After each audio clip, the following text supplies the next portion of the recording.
Assalamualaikum warahmatullahi wabarakatuh. Halo teman-teman, selamat datang nih di Hamtek kita, tempat dimana kita ngobrolin hal-hal penting. Dan kita kali ini bahas topik yang relate banget, yaitu work-life balance mahasiswa. Nah, sebelum kita mulai podcast ini, kita perkenalan dulu nih teman-teman. Kenalin, nama saya Ilya Halimatus Sadia, sebagai host di podcast kali ini dan ditemani oleh rekan saya. Halo, saya Robiatun Ajim Cahya. Oh iya, pernah nggak sih kalian ngerasa 24 jam tuh nggak cukup, kayak pekerjaan numpuk, tugas belum selesai, belum lagi urusan pribadi yang nggak kalah pentingnya. Nah teman-teman ini tenang aja, kalian nggak sendiri. Kita di podcast kali ini membahas tentang cara mengolah waktu dengan bijak, nentuin prioritas dengan baik dan tepat, dan yang paling penting gak stres di dalam kesibukannya. Nah, jadi siapin kopi dan teh kamu, dan yuk kita obrolan ini santai tapi penuh dengan makna. Let's go. Nah, sebelum kita mulai topik inti, kami kenalin dulu nih narasumber yang sudah duduk bersama kita hari ini. Beliau ini keren banget loh, punya pengalaman yang luar biasa dan sudah pengalaman luar biasa dengan manajemen waktu dan mengatur prioritas di tengah kesibukan beliau. Langsung aja ya. Halo Ibu. Halo. Makasih banget udah nyempetin waktu buat gabung di podcast kali ini. Mungkin bisa perkenalan dulu dan cerita juga sedikit tentang aktivitas atau kesibukan sehari-hari yang dijalani sekarang. Ya, perkenalkan, nama saya adalah Hosima. Saat ini masih menempuh pendidikan di Universitas Pancamarga, di mana untuk saat ini saya sudah studi akhir, persiapan ujian LKK juga, jadi banyak tugas juga yang menumpuk. Sementara saya sudah sekarang usia yang sudah tidak muda lagi. Saya sekarang usia emak-emak lah, ya. Jadi ayo kita sharing buat adik-adik mahasiswa atau remaja-remaja yang saat ini menonton acara ini. Saya seorang ibu rumah tangga. Kenapa kok masih bisa kuliah? Atau kenapa kok kuliah lagi? Saya memang seorang ibu rumah tangga, tapi saya di sini mempunyai usaha, di mana usaha saya juga saya sebagai ownernya. Jadi di sini saya harus bisa mengatur waktu sebaik mungkin, karena saya di samping sebagai ibu rumah tangga, saya juga sebagai mahasiswa, dan saya juga sebagai pengusaha gitu. Otomatis banyaklah tantangan yang harus kita hadapi terhadap waktu yang kita perlukan. Jadi di sini kita mengupas bagaimana bisa seorang pengusaha dan ibu rumah tangga yang masih kuliah juga dan bisa mengatur waktu untuk semua itu. Iya. Ternyata di usia saya yang sudah tidak muda lagi, alhamdulillah saya bisa mengatur waktu dengan baik, dan saya berhasil menempuh pendidikan sampai sekarang sudah tahap akhir. Di sini apa sih yang saya lakukan untuk mengatur waktu itu? Satu, kita memanfaatkan waktu sebaik mungkin. Jadi waktu itu bagi saya adalah uang. Nah, ada pepatah yang mengatakan seperti itu. Nah, itu memang kenyataannya memang benar bagi saya. Jadi di saat saya mengatur waktu itu memang tidak mudah dan perlu suatu proses untuk bisa kita memanfaatkan waktu dengan baik. Jadi begitu Mbak. Jadi keren banget ya Bu pengalamannya. Oh iya, kita ada beberapa pertanyaan nih untuk supaya bisa ditanggapi oleh penonton. Pertanyaan pertama itu tentang pengolah waktu dan prioritas. Nah, apa sih tantangan terbesar Ibu Hosima hadapi dalam mengolah waktu antara kuliah, tugas, dan kehidupan sosialnya? Ya, tantangan itu pasti ada ya. Terutama di saat keterbatasan kita mengatur, ya dimana kita sebagai seorang ibu rumah tangga, sebagai pengusaha, sebagai mahasiswa juga, otomatis sangat memerlukan waktu. Jadi semua itu kalau kita atur waktu dengan baik, itu semuanya akan berjalan sesuai dengan harapan. Kita harus bisa mengatur prioritas, dan tantangan yang saya alami selama ini adalah keterbatasan waktu. Jadi kalau kita mempunyai waktu di antara tugas yang sekian banyak, tugas rumah tangga, tugas kuliah, tugas itu, tantangan terbesar saya itu adalah keterbatasan waktu. Jika ada tugas yang mendesak, terus ada kegiatan usaha yang juga urgent, jadi saya harus bisa mengatur waktu, memprioritaskan apa yang harus saya lakukan dulu. Jadi seperti itu. Ya, kita memang jadi tugas kita yang menumpuk itu tidak mengurangi kemungkinan kita akan menjadi stres. Tapi kalau kita menanggulanginya, menghadapi tantangan itu dengan tenang, terus dengan sabar, semuanya akan berjalan sesuai dengan harapan. Berarti kita harus harus berani menghadapi tantangan tersebut ya. Betul. Jadi kita jangan kita tuh harus tenang lah menghadapi segala bentuk tantangan yang ada, hadapi dengan tenang. Terus kita prioritaskan mana yang harus dilakukan lebih dahulu, kita ambil yang penting, mana yang didahulukan. Terus juga kita butuh segala sesuatu seperti meminta bantuan gitu. Itu yang harus buat. Dan kita tidak lupa untuk menjaga kesehatan kita, terus jangan sampai stres gitulah. Bagaimana cara Ibu Hasima menentukan prioritas antara akademik dan kegiatan pribadi? Ya, saya menentukan itu mana yang lebih penting. Jadi kita kategorikan, oh ini yang sangat urgent yang harus kita dahulukan. Jadi antara ketiga tugas itu, saya sebagai ibu rumah tangga, sebagai pengusaha, sebagai mahasiswa, itu kita ambil yang paling urgent, yang paling penting. Itu yang harus kita fokuskan dulu. Kita buat jadwal. Jadi kita akan enjoy menghadapi semua kesibukan itu. Jadi kita atur waktu sebaik mungkin. Ya kita juga mengatur waktu dengan baik itu juga penting. Terus memprioritaskan itu yang paling utama. Prioritas. Kan kita sebagai salah satu sebagai maba ini Bu, atau penonton ada yang maba. Nah, apa strategi yang paling efektif menurut Ibu Hasima untuk mengatur waktu saat tugas kuliah menumpuk? Iya, buat jadwal itu aja. Tugas kita menumpuk ya. Belum tugas satunya. Ada lagi tugas satu. Ya, kita stres. Nah, tapi semuanya kembalikan lagi ke yang tadi. Kita tenang dulu, tenangkan dulu. Terus kita atur jadwal.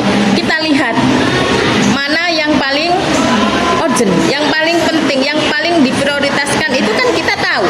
Nah, kita susun jadwal sesuai dengan ini yang harus didahulukan.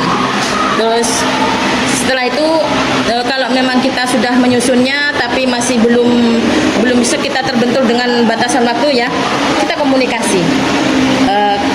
Misalnya ada tugas yang mendadak, ya kita komunikasikan sama dosen gitu. Minta waktu karena keterbatasan waktu itu. Terus kita juga harus benar-benar mengatur waktu sebaik mungkin. Insya Allah semuanya akan berjalan sesuai dengan harapan. Itu juga termasuk menjaga kesehatan mental juga ya Bu, dalam tekanan akademik yang tinggi. Ya, karena tugas yang menumpuk, kegiatan yang sangat padat itu juga membuat tubuh kita stres kan. Ya, otomatis kita butuh istirahat lah. Kita harus jangan memaksa diri.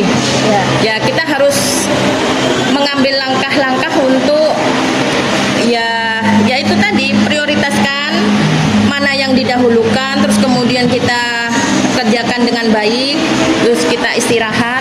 Kita perlu menjaga stamina badan kita, itu istirahat sangat penting. Terus kita untuk menghindari stres yang terlalu banyak karena kegiatan kita perlulah sekali-kali untuk healing, kita liburan atau melakukan sesuatu hobi kita. Itu saya kira itu yang membuat stres kita berkurang. Itu teman-teman untuk yang tentang bagaimana mengelola menghindari stres dan kesehatan mental. Nah, teman-teman bisa terapin apa yang disampaikan oleh Ibu Hosima. Oh ya, bentar. Minumannya mana ya?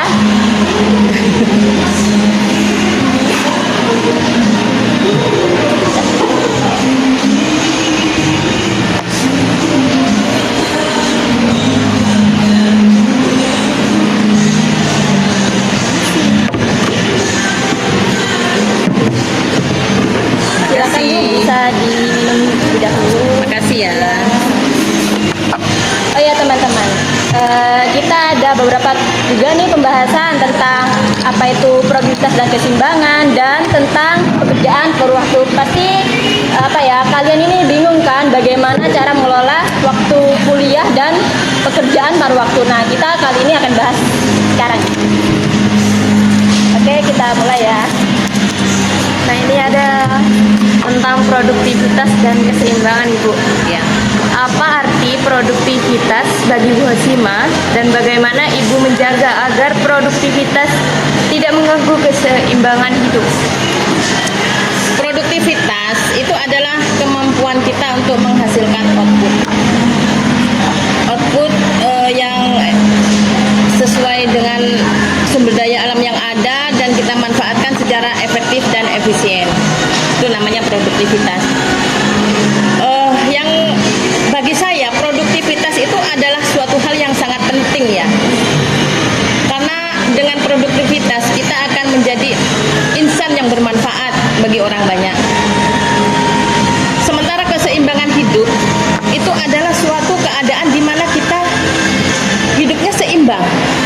Jadi tidak terganggu, tidak terbebani dengan apa yang kita lakukan.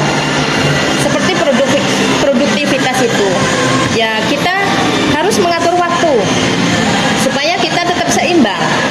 Kita punya kegiatan segala macam produktivitas kita bisa kembangkan asalkan jangan sampai mengganggu keseimbangan. Karena keseimbangan itu sangat penting ya dalam hidup.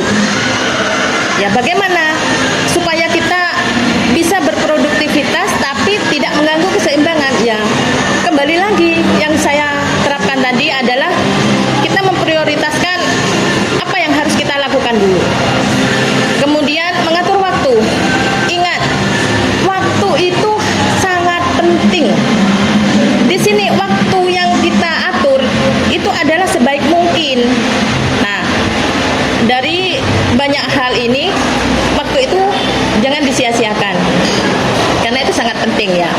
Terus kita melakukan apa yang namanya hobi itu kita perlu untuk menjaga keseimbangan kita supaya kita tidak terlalu stres. Jadi kita harus tetap melakukan apa yang menjadi hobi kita.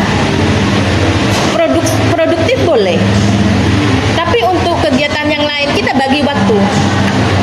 Kita butuh juga istirahat.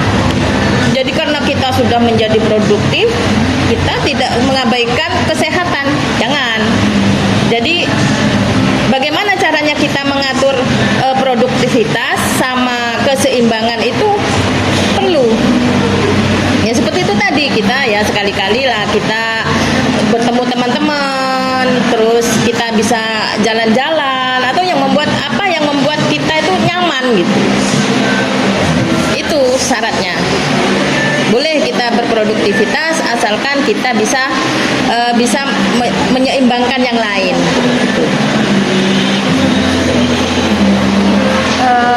Menurut Bu Hosima, apa yang lebih sulit, tetap produktif atau tetap seimbang? Ya, seimbang itu sangat sulit ya. Iya. Nah, lebih sulit seimbang daripada produktif. Nah, di sini kalian harus dituntut menjaga keseimbangan itu.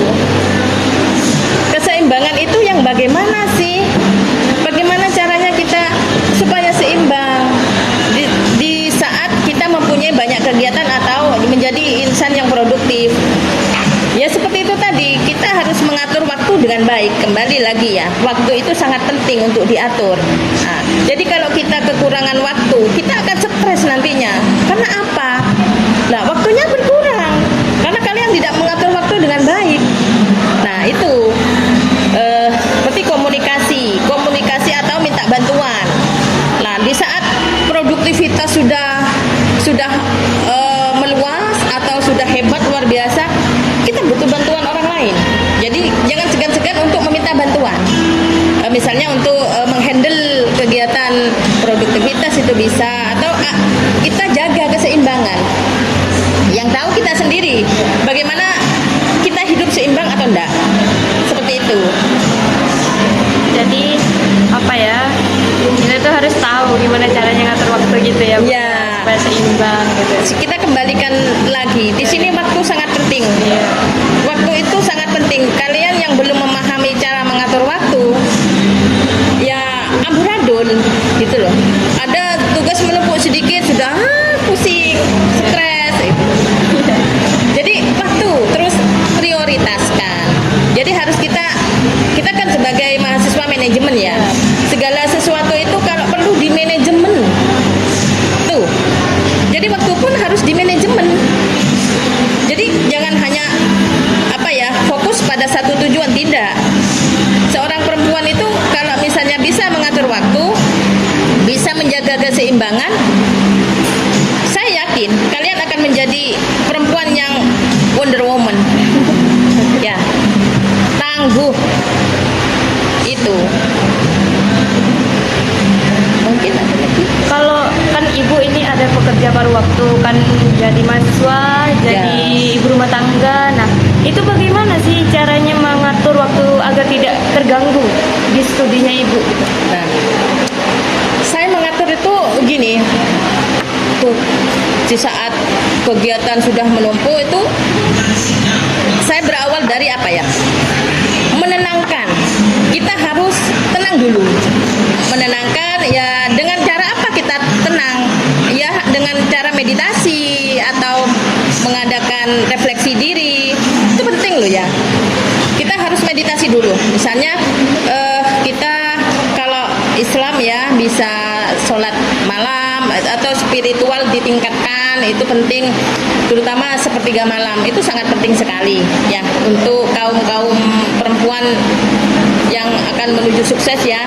Itu berawal dari situ ya, benahi dulu spiritualnya supaya kita bisa hidup tenang atau membawa kita itu ke hal-hal yang positif. Nah, jadi saya tuh dimulai dari diri saya dulu. Nah, kalau saya sudah tenang, kemudian saya itu prioritaskan tugas saya dihadapi. Apa sih? Kita lakukan semuanya dengan tenang ya, dengan spiritual yang tinggi kita tingkatkan supaya kita selalu tenang. Nah, kuncinya di situ. Kemudian kita prioritaskan, atur waktu. Prioritas mana tugas yang paling dominan, yang harus didahulukan, itu kita prioritaskan. Kemudian kita mengatur waktu. Waktunya kita atur. Di saat ini jam sekian harus melakukan ini, gitu ya. Jadi setelah itu kita juga butuh komunikasi. Ya. Jadi kita butuh komunikasi terutama dengan sekitar kita atau dengan yang bersangkutan. Segala hal kita perlu dikomunikasikan. Kalau saya butuh waktu begini dan sesuai kebutuhan lah komunikasinya itu. Kemudian tidak lupa juga mengatur istirahat buat kita. Ya, supaya kita tidak terlalu stres, terus bisa menjaga keseimbangan. Ya. Terus ada lagi nih Bu, apa ada tips atau trik untuk mahasiswa yang bekerja sambil kuliah dalam mengelola keseimbangan hidup mereka? Ya, tip dari saya ya, jangan terlalu memaksakan diri kalian terlalu keras. Paham maksud saya? Jangan terlalu memaksakan diri kalian terlalu keras. Fokus pada proses, terus mengatur waktu dengan baik. Itu. Kalau 3 itu sudah kalian lakukan, insya Allah mungkin semuanya akan berjalan sesuai dengan harapan. Pak. Ada lagi nih Bu, yang terakhir. Ya. Apa sih nasihat terbaik yang bisa Ibu Hosima berikan nih kepada mahasiswa yang kesulitan menjaga keseimbangan antara akademik dan kehidupan pribadinya? Masih ada saran nih buat teman-teman Iya, yang Bu. nonton. Seperti yang saya katakan tadi ya, melakukan segala sesuatu dimulai dari diri sendiri dulu. Fokuskan pada diri sendiri dulu untuk tenang. Kita melakukan sesuatu harus dengan tenang. Jika kita sudah bisa mengendalikan diri, terus tenang, menjalani semuanya, baru kita akan melangkah.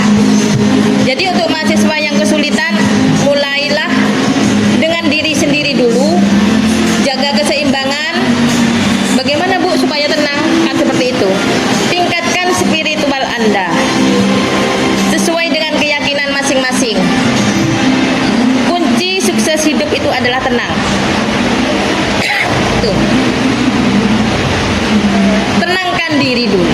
Insya Allah kalian akan dengan mudah melakukan apapun. Buang aura negatif, serap aura positif. Tuh buat kalian. Nah, seperti itu teman-teman saran dan trik-triknya. Mungkin teman-teman yang menonton bisa menerapkan kehidupan sehari-hari kalian. Dan wah, kita yang gak kerasa nih Bu sudah di akhir episode kali ini. Terima kasih buat teman-teman udah dengerin podcast obrolan kita. Semoga pembahasan ini bisa jadi inspirasi baru buat teman-teman, khususnya dengan mengatur aktivitas baik di organisasi, kerja maupun kehidupan sehari-hari. Nah, ingat waktu itu aset yang yang nggak bisa kita ulang. Jadi yuk kita mulai lebih bijak dan menggunakannya. Dan untuk Bu Hosima, terima kasih banyak juga buat saya yang sudah sharing pengalaman dan tips-tipsnya. Semoga bisa jadi inspirasi buat kita semua. Terima kasih. Kalau buat teman-teman nih, kalau merasa episode ini bermanfaat, jangan lupa ke share teman kamu dan subscribe podcast kali ini, biar gak ketinggalan obrolan kita yang seru berikutnya. Saya Ili Halimatus Sadia dengan Robiatun Ajun Cahya. pamit dulu. Sampai ketemu di episode berikutnya. Wassalamualaikum.